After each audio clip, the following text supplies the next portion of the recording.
저희 이제 15년 전이었죠. 이제 온난화가 되면서 다들 이 제주의 미래에 대해서 좀 궁금하게 되었고, 기온과 그다음에 고령화 이런 그 문제들 때문에 특히 제주에서는 이제 감귤 산업을 대체할 작물이 필요하다. 그때 같이 시작한 게 온난화 작물들이었고, 그중에서 유일하게 올리브만 노지에서 가능한 작물입니다. 나머지는 다 시설, 가온이 필요한 작물이죠. 그래서 노지를 하시던 분들이 다른 작물을 찾을 때는 노지 작물을 찾을 수밖에 없습니다. 그런 이제 환경을 생각했을 때 그래도 제가 조금 강력하게 현재 기준으로 말씀드릴 수 있는 거는 노지 과수를 하시는 분들 입장에서는 귤 다음에 농사를 짓지 않든 올리브를 하든 두 가지 선택지밖에 없다고 생각을 합니다. 미래에 다른 새로운 작물이 나오면 또 다른 이야기를 하겠지만 현재 시점에서 시설을 하지 않고 노지 과수에서 뭔가 찾는다. 그러면 현재 제주에서는 남겨진 답은 안 하시든지 올리브밖에 없다. 올리브를 왜 할까 하는데 크게 저희 네 가지 이유 한번 복습 한번 해보겠습니다. 제주를 움직여줄 최적의 파도 웨이브라고 해서 WAVE로 한번 잡아봅니다. 첫 번째는 시장이 정말 너무 빨리 성장하고 있다. 올리브 오일이 정말 비싼데도 불구하고 전 세계에서 아시아가 성장률이 제일 좋고요, 지금. 그 중에서도 우리나라가 성장률이 제일 좋습니다. 10년간 이거 봤을 때 3배를 이제 기록하고 있죠. 그리고 시장이 커지고 있다. 두 번째, 저비용이다. 비용이 적게 든다. 방제도 적게 해도 되고 기계 수확을 함으로써 사실 모든 농업에서, 과수농업에서 차지하는 비용의 50%가 수확에서 발생합니다. 그런데 올리브는 기계 수확을 함으로써 비용이 저비용이다. 세 번째, 가치가 되게 높다. 올리브 오일이 비싼 거는 따로 설명드리지 않겠습니다. 그 다음에 독점이다. 아무리 좋으면 뭐하냐? 샤인머스켓, 블루베리, 애플, 망고심 돈 되면 다 달려든다. 그런데 거기에서 제주도만이 노지에서 유일하게 할 수 있고 그 다음에 수율이 10%죠. 10kg짜리 1리터가 나옵니다.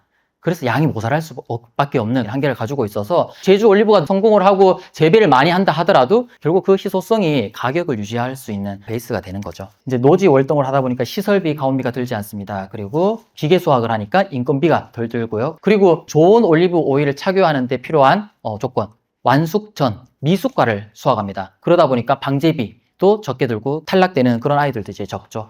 제주 올리브 오일이 얼마나 좋냐, 그게 경쟁력이 있을까? 국제대회에서 이렇게 동상도 받는 경쟁력을 이제 확인해가는 그런 이제 과정을 거치고 있죠. 그리고 올리브 오일은 가을에 수확해서 착유를 하는 겁니다. 그런데 봄에 전정을 하고 나서 나오는 잎을 조합해서 또 수매를 해요. 잎 가지고 저희가 또 다양한 상품들을 만듭니다. 그리고 묘목이 정말 괜찮죠. 관상수로서의 가치, 특히 자산으로서의 가치가 정말 뛰어나기 때문에 잎과 열매로는 연간 사업 수익을 거두는 그런 측면이 있고, 그 다음에 묘목 가지고 땅처럼 이렇게 오래 가져가더라도 가격이 계속해서 올라가는 측면이 있으니까 안정적으로 자산적인 그런 성격으로서 유지하시는 분들도 이제 꽤 많으시죠. 그래서 이런 높은 가치를 가지고 있다. 그 다음에 좁은 공급. 제주에서 하는 건 이제 알겠다고 쳐요. 사실 15년 전에 전남, 경남에서도 같이 시작했습니다. 사실 남해안 쪽이 일조량은 제주도보다 훨씬 더 좋습니다. 그러니까 그쪽에서 소금이 나는 거겠죠. 그래서 같이 올리브를 시작했어요. 전남, 거제, 신안, 해남, 남해, 고흥. 그런데 이제 몇 년 뒤에 이렇게 냉해를 잇고 탈락되고 지금 이제 남은 곳들은 그 지역에서 뭐 한두 농가씩 이제 남아 있어요. 근데 또 요즘에 스물스물 또 다시 하시는 분들이 있어요. 이건 이제 기후와 관련된 문제죠. 그분들이 같이 시작하고서 그 지역에서 중단할 수밖에 없었던 이유는 이제 추위인데, 추위는 순환합니다. 온난화가 된 것도 빙하기가 오는 것도 다 이렇게 왔다 갔다 하는 거거든요. 우리가 흔히 얘기하는 10년 주기, 40년 주기로 왔다 갔다 합니다. 그래서 10년마다 냉해가 오고 40년마다는 더 큰 냉해가 오고, 그렇죠. 그래서 옛날에 제주도에서도 한 77년도 감귤들이 되게 많이 죽었어요. 육지에서도 유자들 이제 다 죽은 그런 게 있었죠. 그 시기 때 얼마나 내려가는가가 이제 관건입니다. 평년은 괜찮은데 그렇게 10년마다 한 번씩 오는 냉해기, 제주도는 영하 5도, 그 정도가 이제 맥스입니다. 육지는 영하 10도까지 내려가요. 그때 이제 못 버티고 다 죽는 거죠. 과수는 특성상 한 번 심으면 30년은 그렇게 키워야 되는 건데,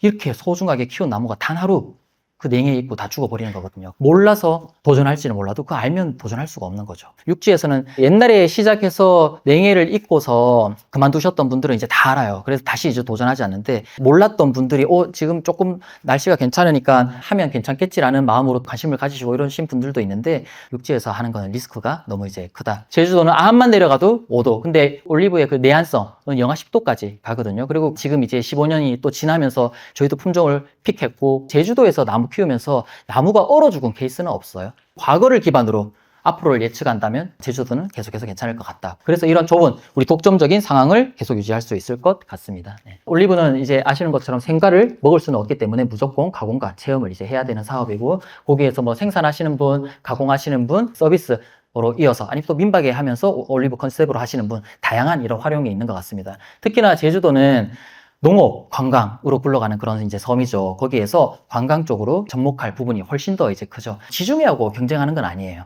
지중해 그 넓은 땅에서 대규모로 나오는 그 가격으로 이길 수 있는 건 없습니다. 우리는 제주라는 특성을 살려서 제주에서 할 수 있는 관광가 올리브, 그리고 제주 청정의 브랜드를 살린 올리브 오일을 만들어낼 때 고부가가치를 만들 수 있기 때문에 올리브가 이제 먹히는 거죠. 다양한 이제 제품들, 특히 차류 제품이 되게 많아요. 올리브 오일도 기술이고요, 차류도 기술이에요. 그냥 차가 있다고 잎이 있다고 만들 수 있는 게 아닙니다. 잎 얼마나 지중해 많겠어요. 그런데 아시아, 그리고 우리나라, 그리고 제주가 차류 가공 기술이 굉장히 뛰어납니다. 그러다 보니까 그거를 올리브에 적용을 하니까 유럽에서도 깜짝 놀라요. 그래서 자기들도 만들고 싶은데 인프라, 인력, 기술 이런 게 없어서 올리브 잎 쪽으로는 이제 할 수가 없는 거죠. 올리브 오일은 너무 느끼해가지고 이제 기름이다 보니까 몸에 아무리 건강해도 많이 먹을 수가 없습니다.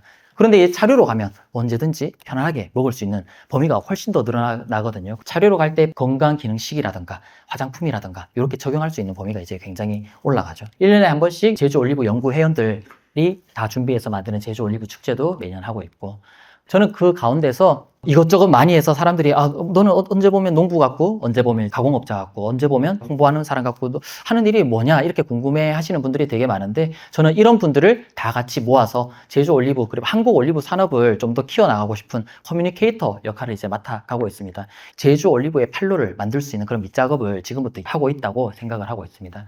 그런 이제 관심들, 너무 멋지잖아요. 제주라는 단어, 올리브라는 단어, 한 개 한 개씩만 봐도 너무 멋진 단어인데 제주 올리브를 섞어 놓으니까 얼마나 매력적인 그런 아이템이 됐어요. 그러니까 기업에서도 관심을 가지고 같이 협업하고 지원하고 그런 것들을 이어나가고 있는 것 같습니다. 제일 중요한 거 이제 말씀드리고 제 설명을 이제 마치도록 하겠습니다. 아무리 좋은 작물도, 아무리 좋은 환경이 있더라도 각계존투로 가면 쉽지가 않습니다. 제일 오시는 분들이 생산자분들이 가장 많을 거라고 생각이 됩니다. 그런데 우리 생산자들이 가장 어려움을 겪는 부분이 유통업자, 가공업자들한테 이렇게 휘둘리는 상황들이 되게 많은데, 지금 이제 이미 자리를 잡은 사과, 배, 귤 이런 곳에서는 뭐를 하려도 생산자들이 할 수가 없습니다. 너무 많고 이미 다 자리를 잡아져 있어요. 그런데 이렇게 새롭게 시작하는 신소득 작물 생산하는 곳이 제주밖에 없고, 제주 올리브 연구에서만 독점적인 공급망을 가지고 있을 때 우리는 생산자로서 뭔가 할 수 있는 거죠. 협상력이 생기는 거죠. 그래서 제가 잘하는 것도 중요하고 개개별 농가가 많이 생산하는 것도 중요한데, 결국 조금 더 자본력 있는 누군가가 와서 덤비면 다 무너지거든요. 기회가 있을 때 저희는 그거를 지키려고 노력을 많이 하고 있습니다. 그래서 제가 올리브 시작하면서 제주 올리브 연구회를 만들었어요. 그때 처음 시작할 때 저는 10명이었어요. 그런데 지금은 120명이 됐습니다. 정말 빠른 속도로 이제 늘고 있고, 연구 회원들 모여가지고 영농조합 법인을 만들고, 여기를 통해서 만들어 나갈 때 우리가 더 단단한 조직으로 더 확대할 수 있는 가능성을 가질 수 있지 않을까 생각을 하고, 재배하시는 분들도 그런 부분은 이제 제일 잘 이해하시는 것 같아요. 이거를 해야지 우리가 성공할 수 있고, 요거를 지키지 못할 때 결국은 다른 작물 꼴이 나는 거죠. 아까 말씀드린 것처럼 잎은 여러분 부예요, 부. 결국은 열매입니다. 열매가 부가가치가 제일 높고요. 열매는 100% 가공인데 가공을 개인이 절대 할 수가 없어요. 기계도 사고 제조업 허가도 받고, 법적 허가를 맞추는 것은 조금 어려운 일이라서 다른 과일들은 그냥 생과 재배해가지고 팔면 되고, 조금 뭐 하더라도 OEM 해줄 수 있는 곳이 너무 많아요. 뭐 잼을 만들든 주스를 만들든 어떻게든 할 수 있습니다. 오일 놔두고 딴 거 하는 건 말도 안 되고요. 근데 오일은 아무 데서도 짤 수가 없어요. 오일 착용기가 한국에 있지도 않고 만들지도 않고 쓰지도 않으니까 무조건 가져와야 돼요. 제주도에 딱 2대 있어요. 지금 이제 3대로 늘은 거예요. 조합에서 보고 기반으로 착용하고, 여기서 좀 더 성장할 때 더 큰 설비로 나아갈 수 있는 지원들이 이어져서 뭔가를 할 수 있다고 생각을 해서 강력하게 저희가 하고 있죠. 오늘 올리브 정식 교육을 하고 있어요. 또 올리브 나무를 어떻게 심으면 좋을지 교육을 하고 있습니다. 교육은 전부 다 연구 회원들 대상으로 이제 하고 있죠. 오늘 오신 분들 중에서도 연구에 가입은 하고 Q&A 이런 것도 궁금하고 하셔서 오신 분들이 계세요. 들으시다가 또 저지리에 가셔서 또 올리브 나무의 그런 특성도 어떻게 키우는가 또 보는 좋잖아요. 그런 것들을 연구 회원들한테 한정해서 이 혜택들을 최대한 모아서 드리고자 노력하고 있습니다. 오시면 재배력 이런 것들이 그냥 만들어지지 않죠. 아까 제주도, 귤, 사과, 뭐 벼, 주요 작물들은 다 정부 예산으로 연구소가 다 있고 거기서 대신 연구를 해주세요. 사실 잘 키우는 게 우리가 해야 할 일이지 이런 연구를 하는 게 사실 쉽지 않습니다. 그래서 저희들이 힘을 이제 모아서 정보를 모으고 해서 해외 사례들 그리고 가까운 일본에 있는 그런 사례들을 모아서 제주에서 활용할 수 있는 재배력을 만들고 공급하고 그런 이제 일들을 연구회를 통해서 할 수 있는 거죠. 혼자 하면 절대 할 수가 없었겠죠. 저희에 오시는 제일 많으신 분들이 누군지 아세요? 노지 감귤에서 장목 전환하시는 분들입니다. 제주도에 19,000 귤 농부들이 계세요. 그리고 2만 헥타르입니다. 요분들이 올리브로 오시는데 저희 목표는 한 200명 잡고 있거든요. 200명 농부. 19,000명에서 아직도 가야 할 길이 엄청 먼 거죠. 이분들이 다 넘어올 리도 없겠지만 근데 일정 부분을 가더라도 제주 올리브의 남은 성장 가능성이 무궁무진하다. 여러분 올리브가 어디서 왔죠? 지중해에서 왔습니다. 지중해 땅이 어떨까요? 거기는 사질이에요. 사질.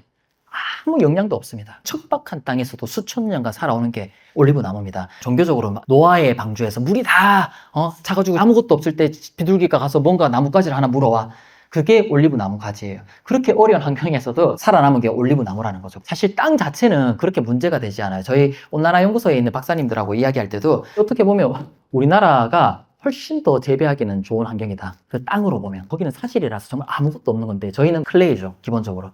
그러니까 양분이 저기보다 무조건 많아. 그래서 토양 자체는 이제 굉장히 좋은 환경이고 그런데 올리브는 배수가 굉장히 중요합니다. 물 빠짐이 좋아야 돼요. 그런데 제주가 어떠세요? 물 빠짐이 기본적으로 화산섬이니까 다른 곳보다 되게 좋아요. 근데 아까 진흙 이야기하면 진흙은 쉽지 않겠죠. 근데 올리브만 여러분 배수가 중요한 게 아닙니다. 모든 과수가 다 배수가 중요해요. 사실 사과 키우고 배 키우고 복숭아 키우고 이런 거 할 때 어떻게 하죠? 배수 좋게 하려고 논 개간해가지고도 그거 합니다. 그럴 때 어떻게 하죠? 논도 진흙이잖아요. 그럴 때는 땅을 파서 유공간을 묻죠. 근데 제주도는 다 돌이니까 농사 하나 짓겠다고 이거 돌 까내고 이럴 바에 성토를 합니다. 둔덕을 만들어요. 차라리 올리는 게 가격이 더 싸요. 제가 땅에 대해서 궁금해하는 분들에게 항상 말씀드리는 게 있어요.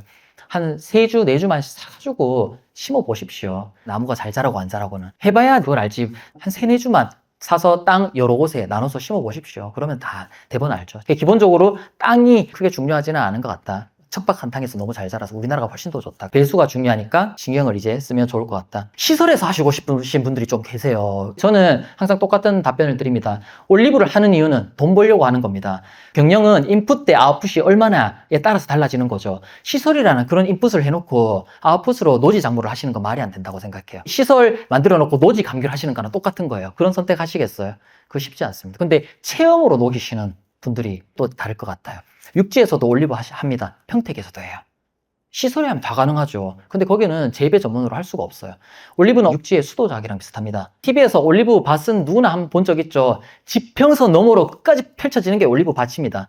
왜 그렇게 심죠? 수율이 10%밖에 안 되기 때문에 많이 심어야 되는 작물인 거예요. 시설에서는 망감류처럼 크고 예쁘고 하나하나 해가지고 수익이 높은 작물을 하셔야 되는 거죠. 올리브는 맞지 않는 것 같습니다. 일반 재배용으로는 시설하는 거는 가성비 측면에서 저는 비추하고 있습니다. 네.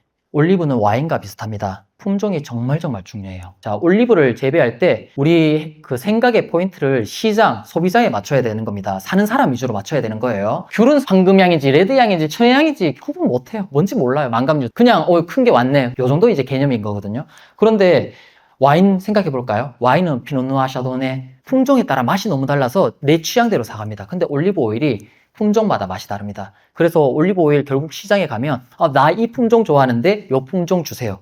요렇게 가거든요. 와인이랑 비슷해요. 포도농부와 예를 들어 볼까요? 나무를 심는데 품종 상관없이 우리 땅에서 잘 자라는 거 주세요. 이렇게 심는 포도농부가 있을까요?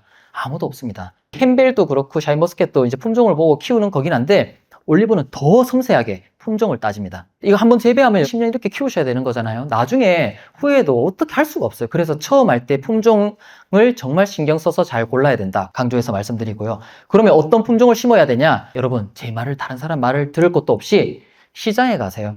마트에 가고 백화점에 가보십시오. 그러면 올리브 오일이 쫙 있거든요. 거기에 나오는 올리브 오일의 품종은 다 정해져 있어요. 한 5-6가지예요. 전 세계 시장에서 다 먹는 품종이 정해져 있어요. 그래서 시장에 갔을 때 좀 유명한 품종이구나. 그 정도에서 우리는 한번 골라봐야겠다. 해외에서도 뭐 어떤 지역에 가면 이런 이제 품종이 되게 이제 유명하다. 뭐 이런 게 좀 있거든요. 제주에서는 저희가 처음에 한 20개 품종 정도 이제 시작을 했습니다. 그런데 지금은 한 5가지 정도로 줄였어요.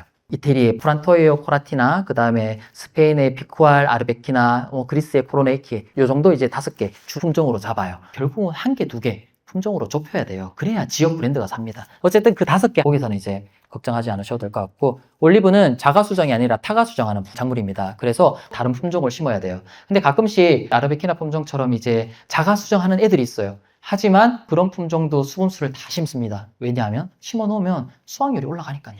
수분수를 10% 정도 심습니다. 근데 저희가 수분수로 이야기하는 거는 사실 아무거나 심어도 된다고 말씀드려요. 제주도에서 잘 자라는 5개 중에 골라도 되고, 안 겹치게. 요 5품종은 전부 다 오일 중심의 그런 품종입니다. 근데 나는 로망이 있어. 절임 되게 맛있잖아. 절임 나 좋아하니까 절임 해보고 싶어. 이런 분들 계시거든요.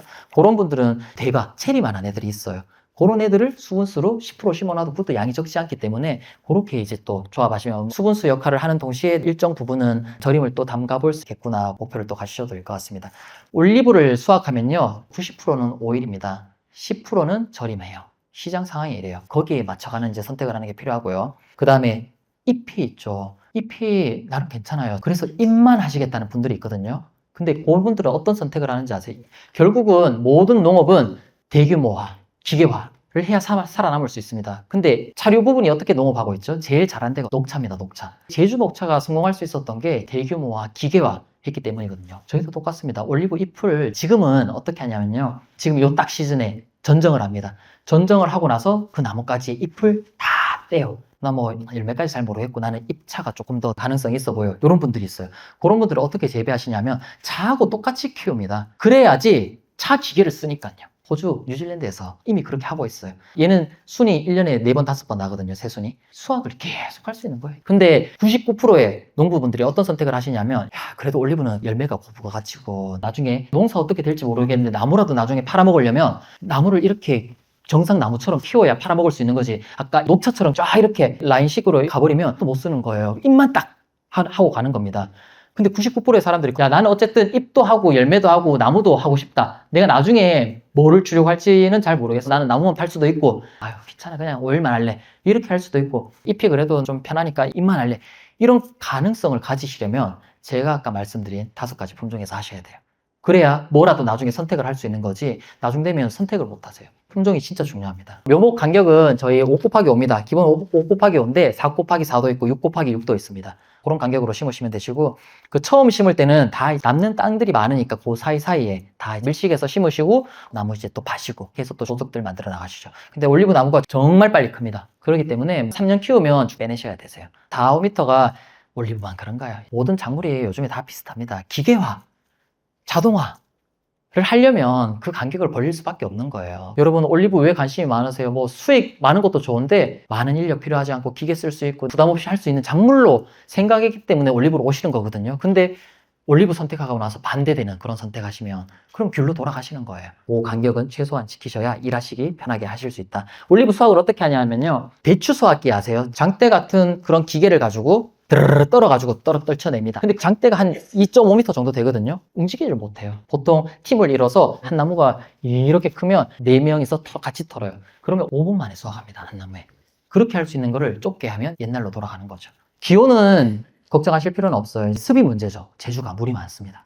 강수가 이제 많죠. 지중해 연간 강수량이 700에서 800mm 정도 이제 됩니다. 그런데 제주도, 서귀포, 남원 연 2000mm예요. 그리고 여기 서쪽으로 넘어오면 연 1500mm입니다. 강수하고 뭐하고 연결되냐면 일조하고 연결이 되죠. 그러다 보니까 저희 한 나무에 최고 맥스 찍은 게 이제 21kg 이제 찍었어요. 계속해서 이제 보긴 봐야 되는데 강수가 제일 중요한 부분이고 배수를 잘 이제 하면 될 것 같다. 그런 거 좀 신경을 많이 쓰시는 분들은 저처럼 둔덕을 만드시는 분들도 있고 애초에 우리 땅 물 빠지면 너무 좋아 그냥 하시는 분들도 있고 그렇게 다르게 할 것 같습니다. 그 다음에 바람 걱정 너무 많으세요. 제주도에 있다 보니까 바람 걱정을 안 할 수가 없는데 저는 귤 하시는 분들이 그거를 걱정을 왜 하시는지 너무 좀 의아하긴 하더라고요. 귤도 천근입니다. 다 컸을 때는 다 강하죠. 바람 좋은 나무 아무것도 없어요. 바람 막아주면 다 잘 자랍니다, 여러분. 지주를 하면 할수록 나무가 더 잘 자라겠죠. 올리브라고 크게 다른 건 없다, 요 말씀드리고. 자, 그럼 지주를 하면 된다. 방풍망을 하면 된다. 방법은 너무 많죠. 저는 재배 관련된 고민 자체에 대해서 항상 드리는 말씀이 재배는 다 해결할 수 있습니다. 걱정하지 마세요. 우리 21세기 살고 있어요. 농부의 의지가 얼마나 강하냐 하면 온도와 바람을 이겨내기 위해서 1000평에 2억을 주고서 하우스를 짓고 있잖아요. 어떻게 지을 수 있는 거죠? 돈이 되니까. 그렇게 인풋을 넣고도 벌어낼 자신이 있으니까 그러면 천평에 2억씩 쓰는 거예요. 올리브에서 똑같습니다. 여러분, 문제는 다 해결할 수 있어요. 얼마를 들고 얼마를 뽑을 수 있을까가 진짜 고민인 거지. 바람이 지금 우리 바람 걱정하게 생겼어요. 같은 농부이면서 내 농장에 가는 시간이 천차만별인 거 다 아시죠? 내가 이 농업을 위해서, 이 작업물을 위해서 바치는 시간이 다른데 어떻게 결과물이 같겠어요? 제일 잘하는 농부가 있어요. 그분 만 6년 정도 이제 됐겠네요. 그러니까 어떻게 하냐? 방법론보다는 시간이 제일 중요한데 그 시간을 투자하지 않는데 방법을 자꾸 묻고 이러는 게 참 무의미한 그런 이제 상황이라서 내가 어떻게 하냐에 따라서 1000평을 할 수도 있고 2000평을 할 수도 있겠죠. 귤보다는 무조건 낫다. 도지 감귤하면 이제 힘들다고 하는 게 두 가지입니다. 방제, 그 다음에 수확. 비용과 노동력에 대한 이제 문제인 거죠. 올리브도 방제 4월부터 전정하고 나서부터 수확 전 한 9월까지 그때까지 한 달에 한 번 정도 이제 치고요. 수확은 기계로 하니까 한 나무에 5분씩 걸립니다. 어떻게 하냐에 따라 다릅니다. 이 기계를 쓰시는 분도 있고요. 손으로 하시는 분들도 있어요.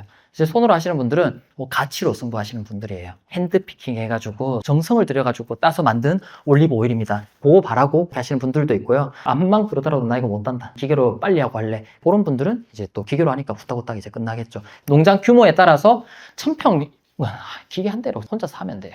근데 그것도 힘들어서 하시는 분들이 있잖아요. 그건 너무 케이스 바이 케이스라서 귤이랑 참 비슷한 작물입니다. 5월 초 요쯤 이제 피나 귤꽃 바로 다음에 올리브 꽃이 핍니다. 그리고 나서 이제 열매 열리고 수확은 10월 중순에서 11월까지 합니다. 저희 하고 나면 이제 귤 수확. 귤보다 조금 늦게 시작하고 빨리 끝난다. 빨리 끝나는 이유는 과일이 다 익어서 그런 게 아니라 미숫가루를 따기 때문에 그렇다. 3월 말에 전정을 하는데요. 얘가 아까 엄청 빨리 자라는 만큼 전정을 엄청 해야 돼요. 그러면 버려지는 양이 엄청나겠죠. 그 가지들이 거기에서 잎을 수확합니다. 그러니까 원래 버리던 거에서 잎을 수확하는 작은 장가지 잡고서 두둑 이렇게 땁니다. 그러면 한 사람이 1시간에 1kg 정도 이제 수확할 수 있습니다. 올리브가 들어온 지 얼마 되지 않았어요. 농진청에서 지금 다양하게 농약들을 등록하고 있습니다. 20가지 지금 넘게 등록 중이에요. 완료된 건 없어요. 그래서 지금은 귤하고 똑같은 농약을 쓰고 있습니다. 오는 충이나 병들은 거의 비슷하기 때문에 대동소이하게 그냥 다 쓰고 있어요. 녹차가 그런 농약 파동 때문에 많이 이제 확 주로 든 다음에 친환경 무농약 이런 게 많이 이제 있었었죠. 녹차는 잎을 뭐 처음에도 중간에도 수확을 합니다. 근데 저희는 열매 수확하기 한 달 전부터 이제 끊습니다. 자, 그러면 9월부터 이제 안 치는 거죠. 9, 10, 11, 12, 1, 2, 3. 6개월, 7개월 동안 약을 안 치는 거예요. 그 상태에서 전정하고서 수확하고 그 다음에 약 칩니다. 그러다 보니까 이런 약이 나오기가 이제 쉽지는 않죠. 근데 잎이 더 성장하려면 친환경, 유기농으로 가야지 시장에서 더 자리 잡을 수 있을 건데 지금은 아무것도 없는 상황에서 그냥 올리브 잎만으로도 충분하다 보니까 친환경을 하시는 분들이 많이 늘기가 쉽지가 않더라고요. 처음 시작할 때는 나무 키우시라고 그냥 말씀드리고요. 그 다음에 열매나 뭔가 수확할 시점에 그때 이제 전환하시는 걸로 저는 이제 추천을 드리고 있습니다. 올리브뿐만 아니라 농업 비슷한 것 같아요. 여기 오신 분들은 적어도 미래를 바라보고 미래를 꿈꾸고 오시는 분들이거든요. 안 그러면 올리브 생각하시지도 않아요. 그렇다면 아까 계속 얘기하고 있는 기계화, 자동화 무조건 가지고 가셔야 되는 거예요. 안 그러면 못 살아남아요. 관비, 관수 무조건 해야 되시는 거죠. 이게 시설 같으면 관비, 관수, 뭐 태양, 뭐 커트 할 게 너무너무 많습니다. 근데 노지에서는 여러분 할 수 있는 게 관수, 관비밖에 없어요. 그 정도 비용은 정말 아무것도 아닌 것 같습니다. 우리의 노동력을 아껴주는 거라면. 그리고 제주도가 아무리 비가 많다 하더라도 나무가 어릴 때는 무조건 물을 줘야 됩니다. 하나하나 지금 심는 거 이렇게 주고 있으실 거예요. 자동하냐 아니냐의 문제는 또 다음 문제긴 하지만 관수는 무조건 저는 필수로 해야 된다고 생각합니다. 그게 다 비용이거든요. 우리의 인건비를 아껴서 우리 다른 데에 써야 되는 거죠. 더 이 가치를 높일 수 있는. 올리브 수확은 크게 기계 수확, 사람 수확 두 가지로 나뉘고요. 기계 수확은 트랙터입니다. 여러분 서울이나 도시 가면 은행 나무가 너무 냄새가 나니까 요즘에 기계로 털어요. 6W 이런 거에다가 터는 거 해가지고 드르르 텁니다. 그런 거 비슷한 걸 트랙터에 달아가지고 수확을 합니다. 그런 건 어디서 하는 거죠? 스페인, 아프리카, 터키 다 땅이 엄청 넓은 곳. 항상 기계는 우리 제주도의 그 맹점이에요.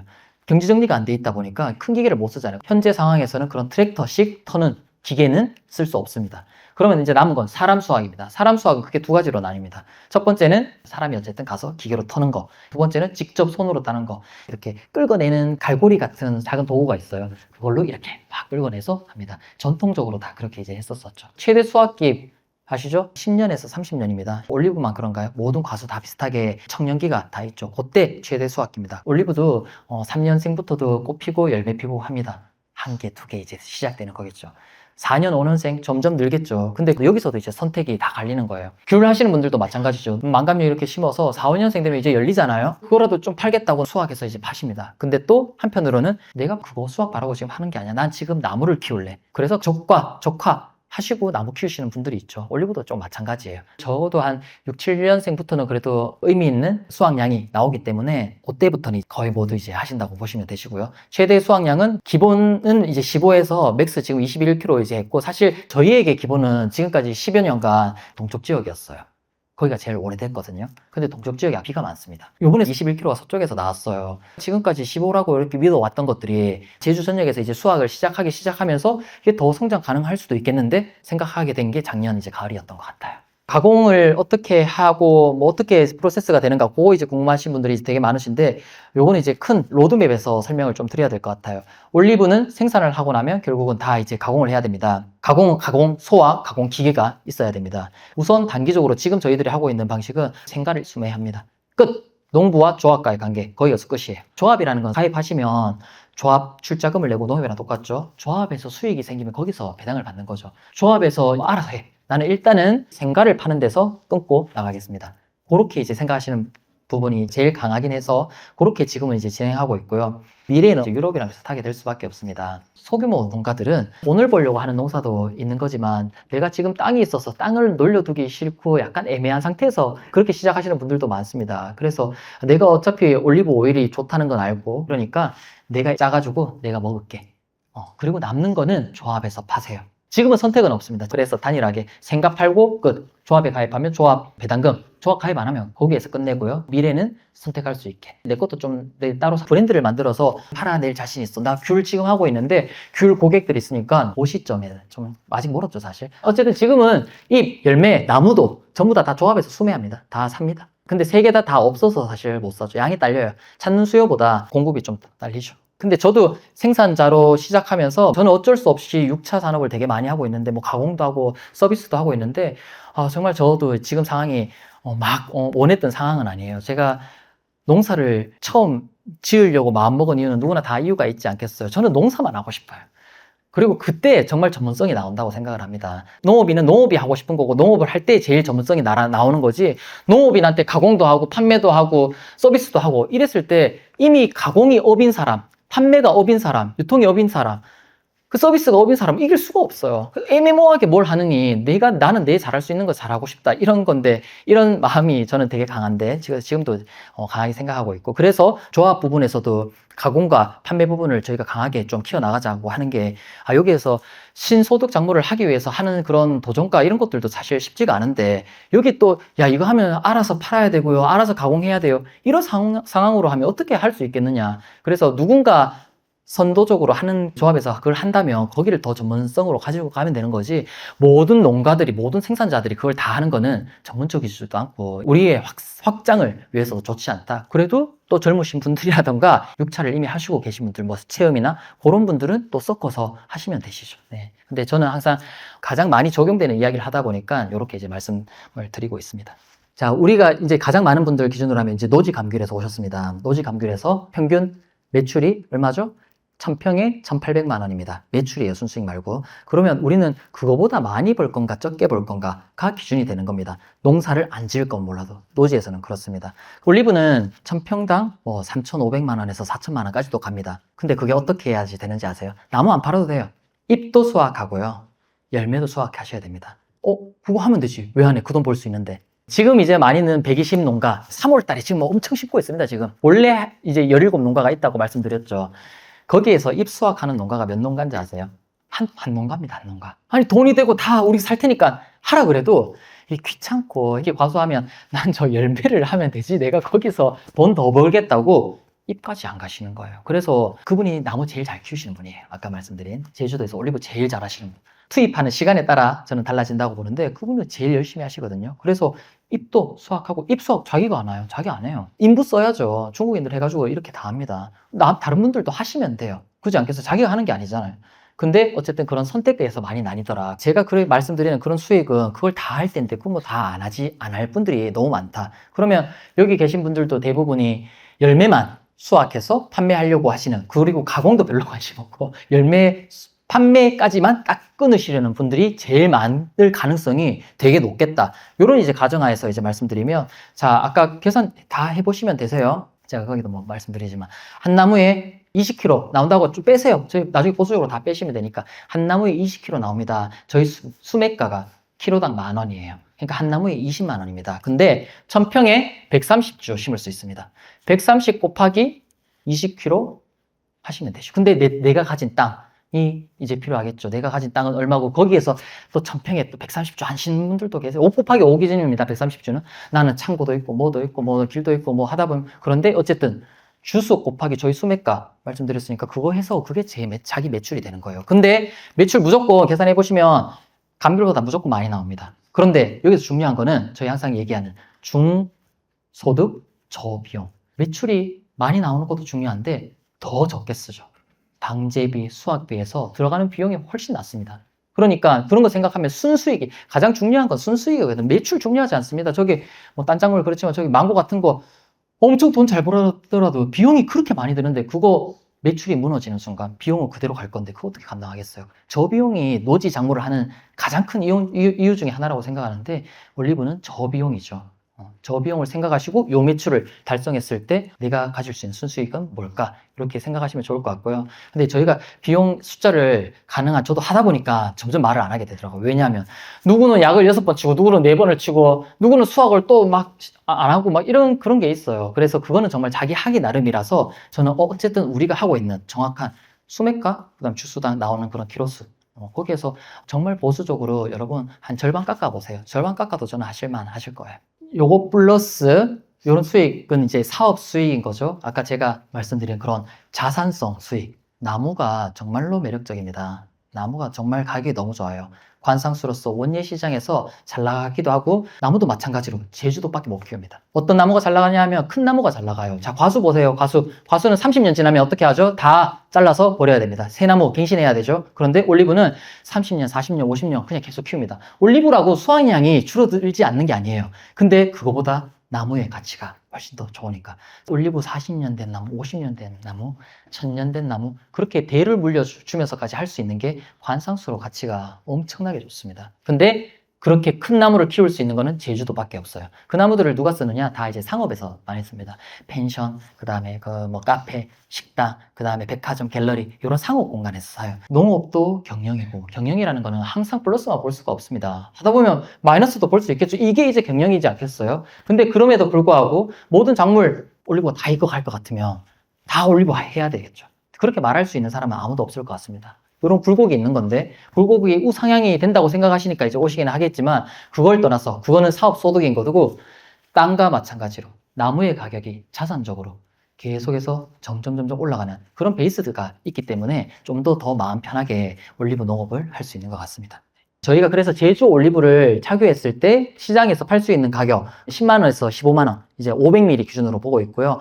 올리브 오일은 제 최저가가 15,000원입니다. 15,000원에서 20만 원까지예요. 거기에서 렌즈가 있습니다. 근데 제가 올리브 오일 이제 테이스팅 클래스 오면 조금 더 올리브 오일에 대해서 더 많이 말씀을 드리는데 여러분 여기 올리브를 하시면요 결국은 올리브 오일에 대해서 공부를 많이 하셔야 돼요.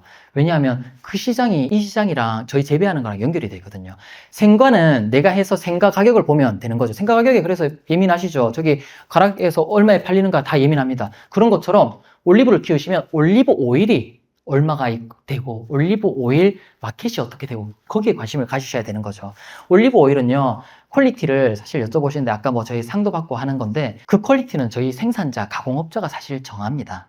저희가 다 조정할 수 있어요. 다 컨트롤 가능합니다. 그게 뭐 잘하고 못하고의 문제가 아니라요. 그거는 better worse가 아니라 타이밍의 문제입니다. 빨리 하냐 늦게 하냐. 완숙과 미숙과 설명드렸죠. 완숙으로 갈수록 기름량이 늘어납니다. 근데 퀄리티는 떨어져요. 박리다매로 내가 할 건가 작은 양을 비싸게 팔 것인가 그거를 이제 선택하시는 거예요. 그 가공업자의 수확하는 타이밍 그리고 착유하는 타이밍에 따라서 다 조절 가능합니다. 그래서 우리가 타켓으로 하는 게 15,000원짜리 시장을 타켓으로 할 건지 10만 원, 15만 원짜리 타켓을 할 건지에 따라서 가공을 하면 되는 거라서 그거를 사실 제주 올리브가 할 수 있을 거예요 라는 질문은 사실 처음부터 좀 안 맞는 질문이긴 해요. 그거는 우리가 어디를 타켓으로 하고 있나에 대한 질문인 거고 실제적으로는 저희 뭐 현대, 롯데, 신세계 뿐만 아니라 정말 많은 곳에서 달라고 하지만 저희는 그런 유통업체를 가능한 안 끼고 저희 자체적으로 이제 판매할 계획을 가지고 있고요.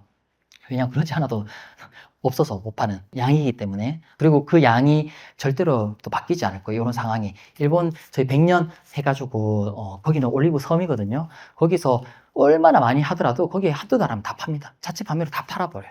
양이 없어요. 양이 안 될 거예요. 그렇기 때문에 그런 가격 유지를 하는 데 있어서 굉장히 우위적인 그런 상황에 있다. 그런 거 이제 참고하시면 좋을 것 같습니다. 그래서 저희가 목표로 하는 그런 시장은 이제 500ml에 한 10만 원에서 15만 원. 근데 저희가 500ml가 주는 아니에요. 500ml는 그런 상징성을 가져서 보통 나가는 게 500ml거든요. 그렇게 하긴 하는데 더 부가가치를 높이려면 100ml, 250ml 소분해서 이제 팔고, 특히 제주도는 뭐죠? 제주도 어차피 저희가 양 없는 거 알고 있거든요. 저희 스스로. 그렇기 때문에 관광 기념품화 로 해서 왔을 때 이렇게 100ml짜리 비싸도 좀 사가고 그렇게 가치로 이제 승부하려는 이제 미래를 좀 꿈꾸고 있죠. 올리브 오일 시장 전체적으로 보면 원래는 올리브 오일 누구만 먹었냐면 지중해에서만 먹었어요. 유럽에서. 그런데 우리들이 이제 경제 수준이 올라가면서 야, 우리 다 장수에 대한, 건강에 대한 관심이 올라가면서 뜬 게 올리브 오일입니다. 장수식품으로. 그러다 보니까 어디서 먹기 시작했죠? 이제 아시아에서, 미주에서 먹기 시작한 거예요. 아까 처음에 이제 그래프에도 나오는데 그게 코로나 이때부터 쫙 올라가기 시작합니다. 그런데 이제 올리브오일을 먹기 시작했어요. 저희 지금 올리브오일 먹는 양은요, 한국은 그리스하고 비교하면 10분의 1도 안 돼요. 그런 실생활에서 먹는. 아직 시장 확장이 우리 여기 내수뿐만 아니라 전 세계적으로도 오일이 되게 딸리는 상황이에요. 그래서 오일 가격이 떨어지기는 정말 이제 쉽지 않은 상황이고, 뭘 보면 또 알 수 있냐면, 저는 제 거라서 뭐 잘 된다 이럴 거니까 제 말을 다 믿을 수 없지 않겠어요? 뭘 보면 항상 시장을 보시면 돼요. 여러분 항상 시장을 보세요. 돈 안 되는데 다 뛰어들지 않거든요. 돈 되니까 뛰어드는 겁니다. 누가 뛰어들고 있죠? 한국, 중국, 일본은 말할 것도 없이 저희는 사실 관광으로 다 가는 거예요. 근데 아프리카에서, 남미에서 올리브를 다 키우기 시작하는 거죠. 터키는 뭐 원래 키우기 시작했다고.